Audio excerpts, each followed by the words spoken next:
Padahal kiai dulu sama kiai sekarang itu kira-kira alim mana? Raden kiai dulu. Mbah Hasyim Asy'ari itu ngarang kitab sampai dibaca di Yaman. Saya sering baca juga kitab beliau, Risalatu Ahli Sunnah wal Jamaah. Kiai sekarang mau terjemah aja kadang salah memahami. Tapi ya Islam tetap jalan karena Islam ini dikawal, dijaga oleh Allah Subhanahu wa Ta'ala. Maka kalau dalam cerita tarikh sirahnya Ibnu Ishaq itu, tauhid itu penting. Beliau cerita begini, Sayyid Abdullah itu namanya Abdullah bin Abdul Muthalib. Kita tahu kenangannya Rasulullah terbanyak itu bukan dengan Sayyid Abdullah tapi dengan Sayyid Abdul Muthalib, dengan mbahnya. Karena Nabi itu mulai kecil dirawat oleh siapa? Mbahnya. Yaitu yang disebut Nabi ketika 2 bulan kan abahnya sudah meninggal.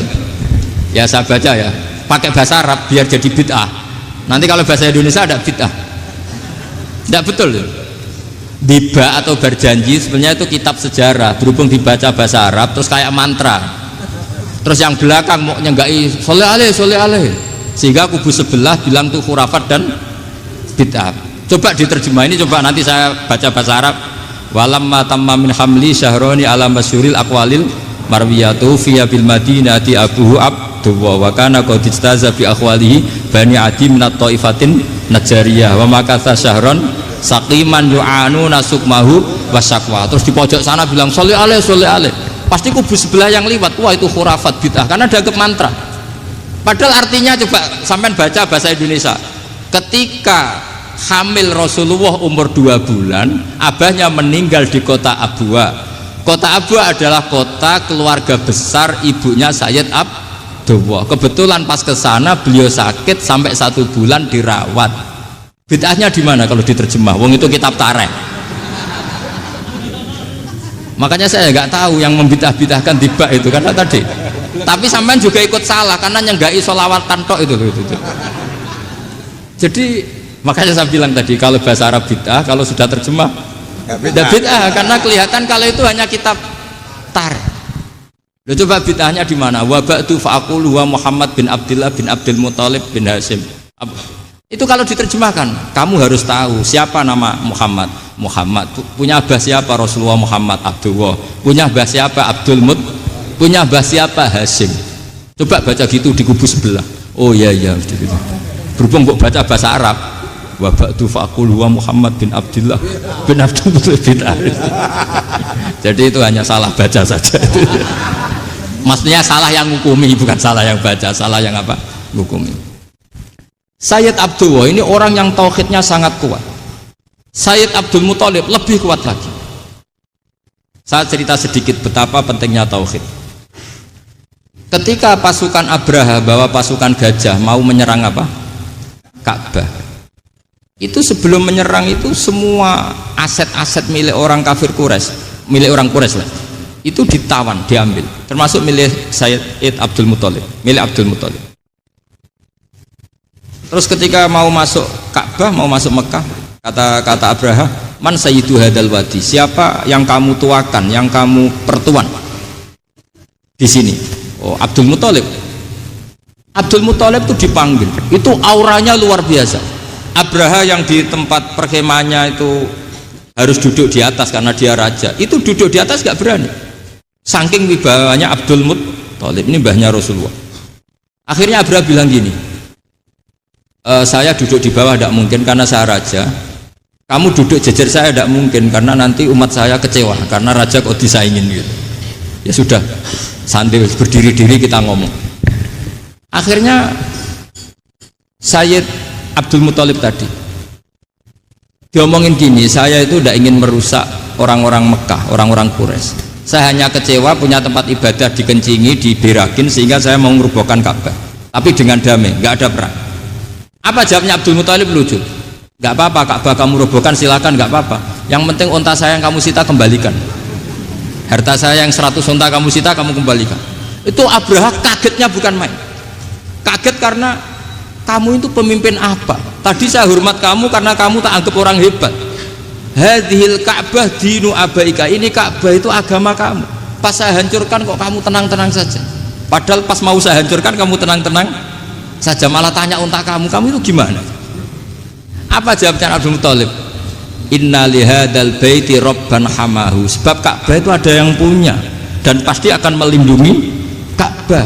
Tapi kalau unta itu milik saya, ini urusan saya, ini unta. Jadi inna lihadzal baiti rabban hamahu itu tidak milik saya, itu ada yang punya. Ya sudah, biar yang punya aja yang jaga, itu tidak urusan saya. Akhirnya unta dikembalikan, aman deh, untung double. Terus akhirnya dia ke Ka'bah, fa'akhudha bi halaqatil bab, karena dulu apa itu halaqatil bab, karena dulu itu yang dipakai apa itu pegangan itu bentuknya apa, bulat, makanya diistilahkan halaqah apa, bulat. Kalau sekarang halaqah ilmiah itu seminar, tidak halaqah itu buruhi lain lagi. Ya. Pegang terus bilang gini, kata Abdul Muthalib, ya Allah, Ka'bah ini mau dihancurkan oleh Abraha, Ka'bah ini milik kamu. Saya mau ke gunung, mau melihat apa yang kau lakukan terhadap orang yang mau merusak Ka'bah. Terus Abdul Muthalib bilang ke umatnya, wa ya qaumi, ayo kita ke gunung melihat ma fa'ala rabbuna, apa yang akan dilakukan Tuhan kita terhadap orang yang mau menghancurkan Ka'bah. Jadi santai saja, santai. Terus Abdul Muthalib naik gunung sama orang-orang Quraisy. Abraha datang mau merusak Ka'bah, terus terjadi alam taro kaifa fa'ala rabbuka bi ashabil fil. Itu melihat, dan betul Ka'bah dijaga Allah. Islam juga gitu. Ketika Islam dikooptasi Uni Soviet, semua ulama, semua wali perasaannya hanya nunggu kehancuran Uni Soviet, karena pasti agama ini dijaga Allah. Saya setiap sholat, setiap munajat, kata ketika baca Rabbana lakal hamdu bil samawati wa mil'ul ardi. Dulu saya iskal itu janggal.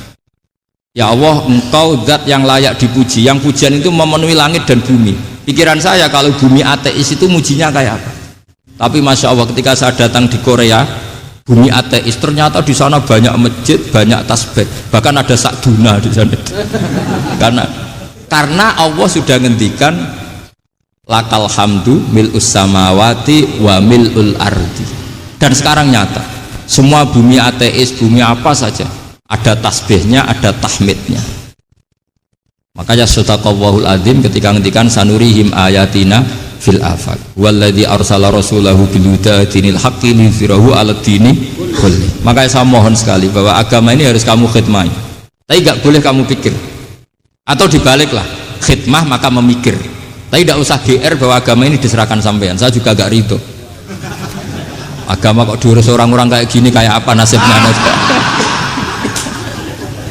Jadi ini penting, karena rata-rata kiai alim itu tidak jelas. Terus oleh orang-orang yang nggak pernah ngaji itu, wah ini nggak jelas, nggak tegas. Islam itu harus tegas. Maksudnya tegas itu kayak apa? Tegas itu di wilayah kita. Kalau istri kamu mau diperkosa orang itu boleh tegas, itu wilayah kamu. Tapi kalau hidayat itu wilayahnya Allah Subhanahu wa Ta'ala, kita tidak pernah tahu. Bahkan yang sudah Islam saja, nyuwun sewu, itu nggak ada jaminan mati husnul. Kita tahu dalam sejarah Sa'labah itu dapat gelar hamamatul masjid, merpatinya masjid. Tapi kita tahu akhirnya Sa'labah itu apa? Su'ul khotimah. Sampai dalam Islam selalu diajarkan ya muqallibal qulub tsabbit qalbi ala din. Jadi kalau kita sendiri saja masih ingin selalu husnul khotimah, agak ada ruang untuk mudah menvonis orang lain. Makanya saya salut sekali ketika Habib Umar menulis kita semua ini mengkhidmai hadal kaun, dan selalu berharap bisa saja suatu saat orang yang sedang kafir bisa saja suatu saat muslim. Nah soal kalau yang sama yang harbi menyerang kita ya tarung. Kalau artinya kalau yang merangi kita ya kita wajib perang, kalau enggak ya habis kita, seperti kita lakukan ketika diserang Belanda.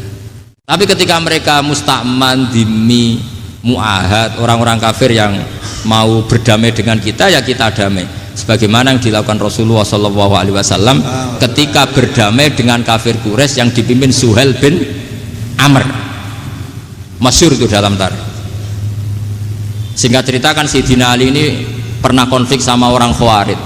Kata Sayyidina Ali, ya sudahlah, namanya kita musuhan, kita tidak usah ketemu, pakai mediator, kata Sayyidina Ali. Kata orang Khawarij, ini apa-apaan kok butuh mediator, nggak ada Qur'annya, ada hadisnya. Kira-kira kalau Pak Sayyidina Ali orang Jawa, nggak ada apa tidak tahu. Walhasil Sayyidina Ali akhirnya baca ayat wa in khiftum shiqaqa bainihima fab'atsu hakaman min ahli wa hakaman min ahliya. Jika suami istri tengah konflik, maka yang keluarga suami kirim mediator, yang keluarga perempuan juga kirim.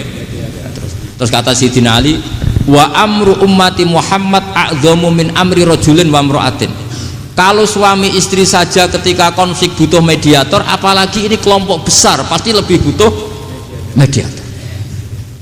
Akhirnya lalu mediatornya siapa? Kata Sayyidina Ali, ya siapa saja yang penting baik. Ditunjuk seseorang, diprotes sama orang Khawarij, ini orang nggak kredibel. Oh ini, terus Sayyidina Ali marah-marah. Rasulullah itu pernah berdamai dengan orang, bahkan orang itu kafir, yaitu Sulhul Hudaybiyah. Nabi itu berdamai dengan orang yang bernama Suhail bin Amr, ketika itu kafir. Makanya ini menunjukkan bahwa musolahah ma'al kufar itu boleh demi kelangsungan bernegara, berbangsa. Kamu tidak usah meragukan reputasi NU. Ketika dulu kafirnya kafir harbi zaman Belanda, ya Mbah Hasim fatwa apa? Jihad. Jadi jangan kira tidak tegas, kita tegas sekali, justru kita yang punya masa lalu tegas. Tapi kepada siapa dan dalam konteks apa? Paham ya? Terus ini penting sekali untuk dijernihkan. Ini saya baca berikutnya nanti. Tidak, supaya tahqiq saya syukur sekali, saya tadi sekaligus minta ijazah sama Habib Umar, dan memang saya ngaji ini lama sama teman-teman alumni Yaman, cuma belum pernah ketemu mu'alifnya. Tadi saya ketemu minta ijazah itu dan beliau senang sekali, bahkan sempat bikin tulisan di kitab saya ini. Sama tidak perlu baca, karena kalau bisa ya biasa, kalau tidak bisa malu ya sudah, tidak usah baca sudah. Terus ini kata beliau, ini masih saya teruskan. Nahnu min hadhil intilaqah naktasibu thabatana wa quwwata yaqinina wa illa fa fil ardi mu'aridun